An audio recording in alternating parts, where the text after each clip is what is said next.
Hello दोस्तों, नमस्कार। आपका हमारे YouTube channel basic board classes पर स्वागत है।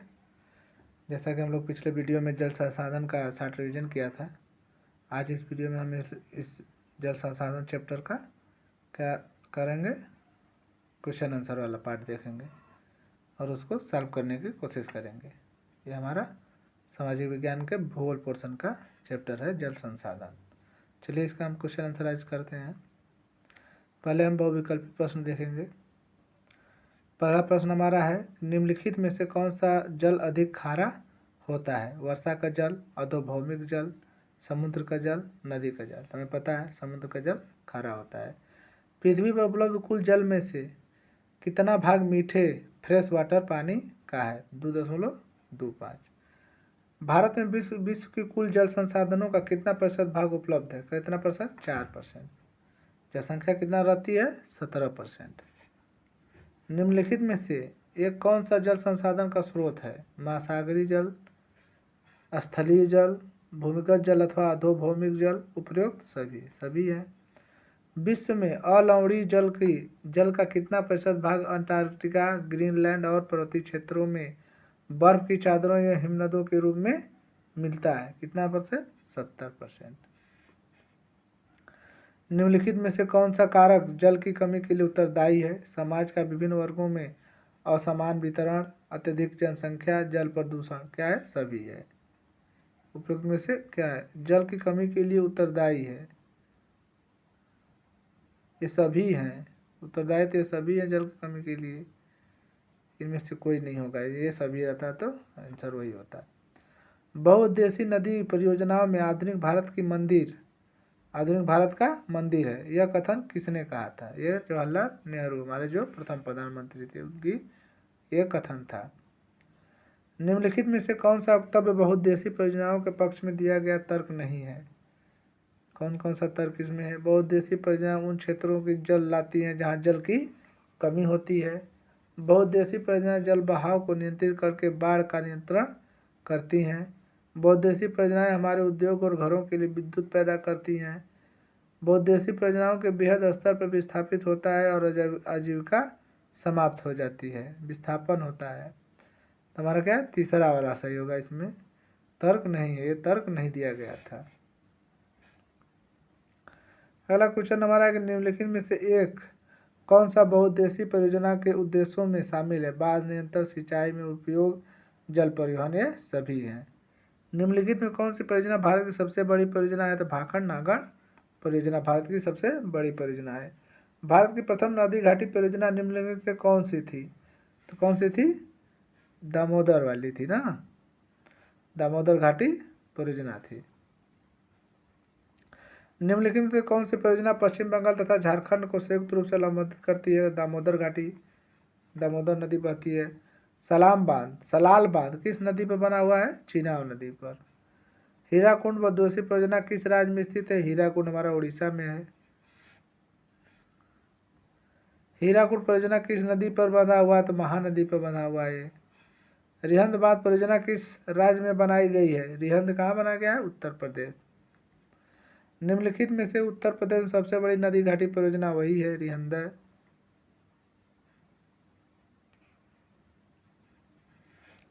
अगला क्वेश्चन हमारा, नागा अर्जुन सागर परियोजना किस नदी पर है? तो कृष्णा नदी पर है। टिहरी बांध किस नदी पर बनाया गया? टिहरी बांध भागीरथी और भिलगंगा वहां पर बनाया गया है, उत्तराखंड। अगला हमारा तिलकोत्तरी प्रश्न है। अगला उत्तरी प्रश्न है। पहला प्रश्न हमारा है कि जल संसाधन से क्या आशय है? तो इसका उत्तर होगा कि भूमि के भूतल पर द्रव, ठोस तथा वाष्प के रूप में उपलब्ध जल को जल संसाधन कहते हैं। पृथ्वी पर उपलब्ध कुछ जल में से लगभग 57.5% भाग समुद्र में खारे पानी के रूप में विद्यमान है। जल संसाधनों के दो प्रकार बताइए। पहला है कि सतह का जल, जैसे नदी, तालाब, झरना। दूसरा भूमिगत, जैसे जो कुएं, नलकूप से हम प्राप्त करते हैं। धरातलीय अथवा सतही जल किसे कहते हैं? वर्षा जल का अधिकांश भाग 45% लगभग भाग ढाल के अनुरूप प्रवाहित होकर झील, तालाबों तथा नदियों में चला जाता है। इसी जल को धरातलीय अथवा सतही जल कहा जाता है। भूमिगत जल का क्या आशय है? वर्षा जल का लगभग कुछ मात्रा, लगभग 22%, उसका आधा मिट्टी में प्रवेश कर भूमिगत हो जाता है, मिट्टी सोख लेती है उसको, जिसे भूमिगत जल अथवा अधोभौम जल कहते हैं। जल की उपलब्धता के आधार पर जल संसाधन के स्रोत बताइए। जल संसाधन के स्रोत जल की उपलब्धता कौन से हैं? महासागरीय जल, भूमिगत अथवा अधोभौमिक जल। महासागरीय जल के अंतर्गत किसको शामिल किया गया है? महासागरीय के अंतर्गत महाद्वीपों के मध्य स्थित सागर, लघु सागर, खाड़ी को शामिल किया गया है। स्थलीय जल किन रूपों में पाया जाता है? धरातल अथवा भूमि की सतह पर पाए जाने वाले जल को स्थलीय जल कहा जाता है। यह मुख्यतः 3 रूपों वर्षा जल, नदी जल व जलाशयों, तालाबों व झीलों के रूप में पाया जाता है। अगला हमारा क्वेश्चन है, थोड़ा हटकर है, कि सूचना एकत्रित करें कि उद्योग किस प्रकार हमारे जल संसाधनों को प्रदूषित कर रहे हैं। देखिए, उद्योग जल संसाधनों को निम्न प्रकार प्रदूषित कर रहे हैं। पहला था कि उद्योगों को अपशिष्ट का निस्तारण नदियों, झीलों तथा तालाबों में डायरेक्ट कर देते हैं। औद्योगिक रसायनों का निस्तारण खुली खदानों में करने से वर्षा जल द्वारा ये रसायन भी विभिन्न जल स्रोतों को दूषित कर देते हैं। तीसरा हमारा कि जल स्रोतों के निकट स्थापित परमाणु रिएक्टरों के कारण भी जल स्रोत प्रदूषित हो रहे हैं। अगला क्वेश्चन है कि नीचे दी गई सूचना के आधार पर स्थितियों को जल की कमी से प्रभावित या जल की कमी से अप्रभावित को वर्गीकृत कीजिए। पहला कि अधिक वर्षा वाले क्षेत्र कौन से हैं? अधिक वर्षा वाले अधिक जनसंख्या वाले क्षेत्र कौन से हैं? अधिक वर्षा वाले परंतु अत्यधिक प्रदूषित जल क्षेत्र कौन है? कम वर्षा और कम जनसंख्या वाले क्षेत्र। पहला है जल की कमी से प्रभावित, जल की कमी से अप्रभावित। अधिकांश वर्षा वाले परंतु अत्यधिक प्रदूषित वाले क्षेत्र और अधिक वार्षिक वर्षा वाले क्षेत्र। कम वर्षा और कम जनसंख्या वाले क्षेत्र, अधिक वर्षा और अधिक जनसंख्या वाले क्षेत्र। अगला हमारा लघु उत्तरी प्रश्न है। पहला प्रश्न हमारा है कि जल संसाधनों से क्या अभिप्राय है? भारत के लिए इनका क्या महत्व है? जल संसाधन हम लोग पढ़े कि जल पृथ्वी पर कितना पाया जाता है, मानव कितना उपयोग करता है, समुद्र में कितना पाया जाता है, शुद्ध कितना पाया जाता है और बर्फ के रूप में कितना हमारा पड़ा हुआ है, ये सब पढ़े हैं। भारत के लिए जल संसाधन का महत्व देखिए, भारत के लिए जल संसाधन का अत्यधिक महत्व है क्योंकि भारत में लगभग 121 करोड़ की जनसंख्या के लिए पेयजल उपलब्ध कराने, फसलों की सिंचाई तथा औद्योगिक जरूरतों को पूरा करने के लिए अनिवार्य उपयोगिता सिद्ध करता है। मत्स्य पालन तथा पर्यटन जैसे उद्योग तो इस पर प्रमुख रूप से आश्रित हैं। भारत की विशाल जनसंख्या को खाद्य सुरक्षा उपलब्ध कराने में कृषि की महत्वपूर्ण भूमिका है, जो जल संसाधन पर आश्रित है। टिहरी बांध परियोजना में स्थित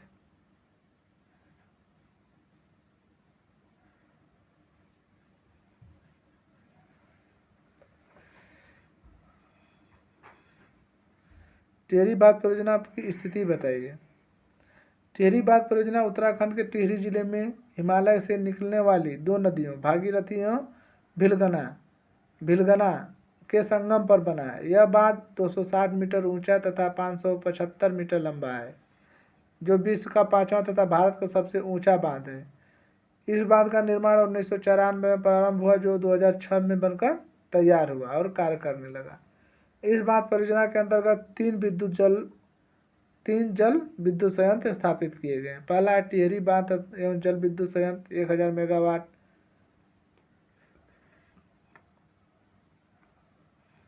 दूसरा हमारा कोटेश्वर जल विद्युत संयंत्र है, जो 400 मेगावाट विद्युत उत्पादन करता है। तीसरा हमारा टिहरी पंप स्टोरेज संयंत्र, जो 1000 मेगावाट विद्युत का उत्पादन करता है। टिहरी परियोजना का महत्व क्या है? टिहरी जल विद्युत परियोजना का मुख्य उद्देश्य जल विद्युत निर्माण करना है। इसके प्राप्त विद्युत का उपयोग उत्तराखंड, उत्तर प्रदेश तथा दिल्ली में औद्योगिक व घरेलू उपयोग के लिए किया जा रहा है। साथ ही गंगा यमुना दोआब क्षेत्र में 3 लाख हेक्टेयर भूमि की सिंचाई तथा दिल्ली में पेयजल की आपूर्ति भी की जा रही है, जिससे प्रतिवर्ष 7400 क्यूसेक व्यर्थ बह जाने वाले जल का सदुपयोग किया जाएगा। इस परियोजना से निर्मित 26 वर्ग किलोमीटर के टिहरी जलाशय में मत्स्य पालन, पर्यटन और रोमांचक खेल की गतिविधियां भी संपन्न हो रही हैं, जो राज्य के पर्यटन उद्योग को बढ़ावा दे रही हैं। दामोदर घाटी परियोजना के 3 लाभ लिखे। दामोदर घाटी परियोजना हम लोग पढ़े हैं, कौन कौन से लाभ हैं। पहला तो हो गया कि इस परियोजना का कारण पश्चिम बंगाल बाढ़ मुक्त हुआ। इसके अतिरिक्त बाढ़ से होने वाले मृदा क्षरण, भूमि क्षरण की समस्या से भी मुक्ति मिली। दूसरा कि इस परियोजना से लगभग 6,600 मेगावाट विद्युत उत्पन्न की जा रही है, जिसका उपयोग झारखंड या पश्चिम बंगाल के औद्योगिक क्षेत्रों को विद्युत आपूर्ति के लिए किया जा रहा है। इस परियोजना के द्वारा पश्चिम बंगाल एवं झारखंड में 74 लाख हेक्टेयर भूमि पर सिंचाई की जा रही है, जिससे खाद्यान्नों एवं जूट का अतिरिक्त उत्पादन हो रहा है। नागार्जुन सागर परियोजना के 4 लाभ लिखिए। हम लोग नागार्जुन सागर परियोजना के बारे में पढ़ लिए हैं। नागार्जुन सागर परियोजना का आंध्र प्रदेश के गुंटूर तथा तेलंगाना के नलकोंडा जिले में कृष्णा नदी पर निर्मित की गई है। इस परियोजना में निर्मित बांध की ऊंचाई 88 मीटर तथा लंबाई 1450 मीटर है। इस परियोजना के लाभ निम्नलिखित हैं। पहला कि आंध्र प्रदेश के 8.67 लाख हेक्टेयर भूमि की सिंचाई की जा रही है। यह एक बहुउद्देशीय परियोजना है जिससे 815.6 मेगावाट विद्युत का उत्पादन किया जा रहा है, जो आंध्र प्रदेश और तेलंगाना में घरेलू और औद्योगिक उपयोग में ली जा रही है। इस परियोजना के नागार्जुन सागर जलाशय में मत्स्य पालन किया जा रहा है, जो स्थानीय लोगों की आजीविका को उपलब्ध करा रहा है। नागार्जुन सागर के निर्माण के दौरान कई खुदाई में 3री सदी के बौद्ध विहार के अवशेष मिले हैं, जिन्हें नागार्जुन कोंडा संग्रहालय में सुरक्षित रखा गया है। नागार्जुन सागर में पर्यटन एवं रोमांचक जल क्रीड़ाएं संचालित की जा रही हैं, जिससे पर्यटन को बढ़ावा मिल रहा है। व्याख्या करें कि जल किस प्रकार नवीकरण योग्य है संसाधन है। देखिए, वे संसाधन जिन्हें पुनः उत्पन्न या प्राप्त किया जा सकता है नवीकरणीय संसाधन कहलाते हैं। जल संसाधन एक नवीकरणीय संसाधन है, क्योंकि ये एक बार उपयोग करने के पश्चात समाप्त नहीं होता, बल्कि इसको पुनः प्राप्त किया जा सकता है। इनका निरंतर पुनर्भरण एवं नवीकरण जलीय चक्र द्वारा होता रहता है।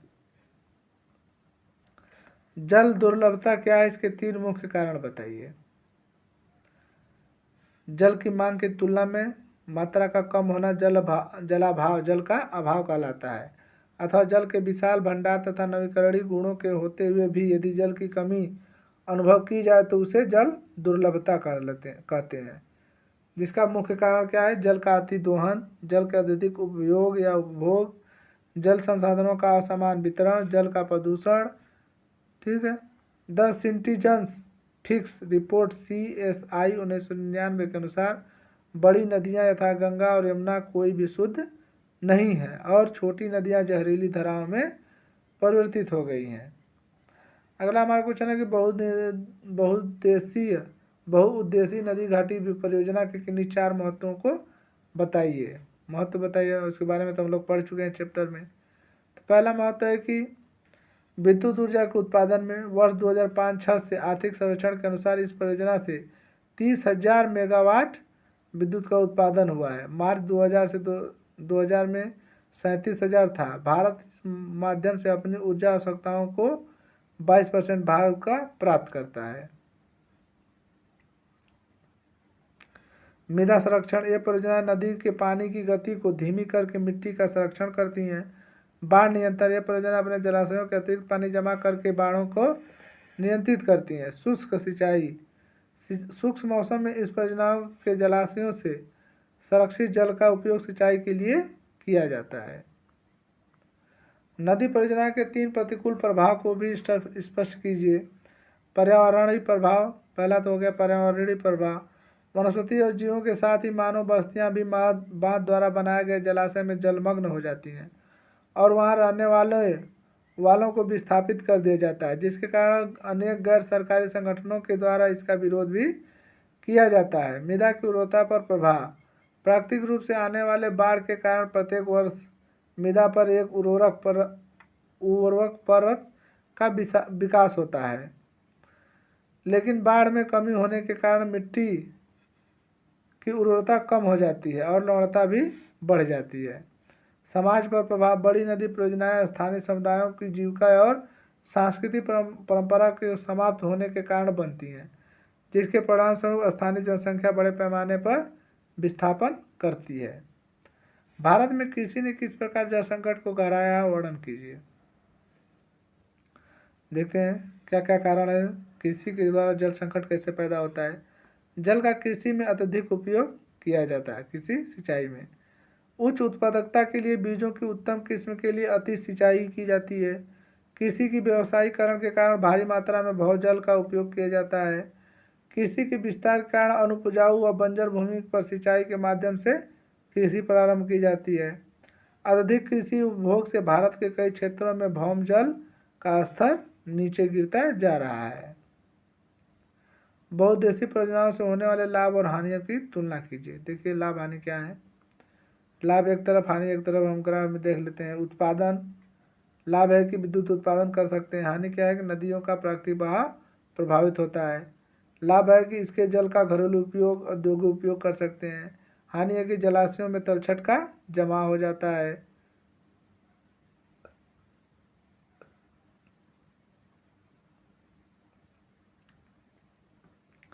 लाभ यह है कि जलपूर्ति हो जाती है। हानि है कि भूमि निम्नीकरण हो जाता है, बाढ़ नियंत्रित हो जाती है। लाभ है, लेकिन हानि है कि भूकंप की संभावना बढ़ जाती है। लाभ है कि नौकायन और मनोरंजन पर्यटन को बढ़ावा मिलता है, लेकिन बांध की असफलता से बाढ़ आ सकती है। आंतरिक नौ परिवहन हो सकता है, लेकिन प्रदूषण या जल जनित बीमारियां भी उत्पन्न होती हैं। सिंचाई और मछली पालन किया जा सकता है, ये तो लाभ है, लेकिन मृदा का अपरदन, वनों की कटाई भी होती है। राजस्थान के अर्ध शुष्क क्षेत्रों में जल संग्रहण किस प्रकार किया जाता है, व्याख्या कीजिए। देखिए राजस्थान के अशुष्क तथा शुष्क क्षेत्रों बीकानेर, फलौदी, बाड़मेर इत्यादि में पेयजल की समस्या से निपटने के लिए प्रत्येक घर में वर्षा जल संग्रह की प्रक्रिया अपनाई गई है। इसके लिए भूमिगत टैंक, जिसे टांका कहा जाता है, का निर्माण होता है। टांका सुविकसित छत वर्षा जल संग्रहण तंत्र का अभिन्न अंग है, जिसके घर के आंगन में बनाया जाता है। घरों की ढाल वाली छतों से पाइप के माध्यम से छत पर संग्रहित वर्षा का जल को भूमिगत टैंक जो कि टांका में पहुंचा दिया जाता है। इस जल का प्रयोग जल की कमी वाले क्षेत्र में ग्रीष्म ऋतु में पेयजल स्रोत के रूप में प्रमुख रूप से किया जाता है। इस जल को पालर पानी भी कहा जाता है। पालर पानी यानी प्राकृतिक जल का शुद्धतम रूप है, जो गर्मी के दिनों में कमरों को ठंडा भी रखता है। वैसे इंदिरा गांधी नहर परियोजना से संबंध 12 मासी पेयजल योजना के कारण छत वर्षा जल संग्रहण की नीति कमजोर पड़ गई है। दीर्घ उत्तरी प्रश्न देख लिए। भारत में जल दुर्लभता के लिए उत्तरदायी किन्हीं 4 कारणों का उल्लेख कीजिए, अथवा औद्योगिकरण तथा नगरीकरण में भारत के जल दुर्लभता को किस प्रकार बढ़ोतरी की है, ये बताइए। या बढ़ती हुई जनसंख्या, औद्योगिकरण और शहरीकरण के कारण जल का दुर्लभता कैसे होता है, व्याख्या कीजिए। उत्तर देखिए कि कारण क्या है दुर्लभता के, जल दुर्लभता के कारण क्या है। बढ़ती हुई जनसंख्या। जनसंख्या की बढ़ती प्रवृत्ति जल प्रदूषण के लिए उत्तरदायी कारकों में से एक है, प्रमुख कारण है। बढ़ती जनसंख्या के घरेलू उपयोग के साथ साथ इसके लिए अधिक अनाज उगाने के लिए भी जल की आवश्यकता अधिक होती है। शहरीकरण।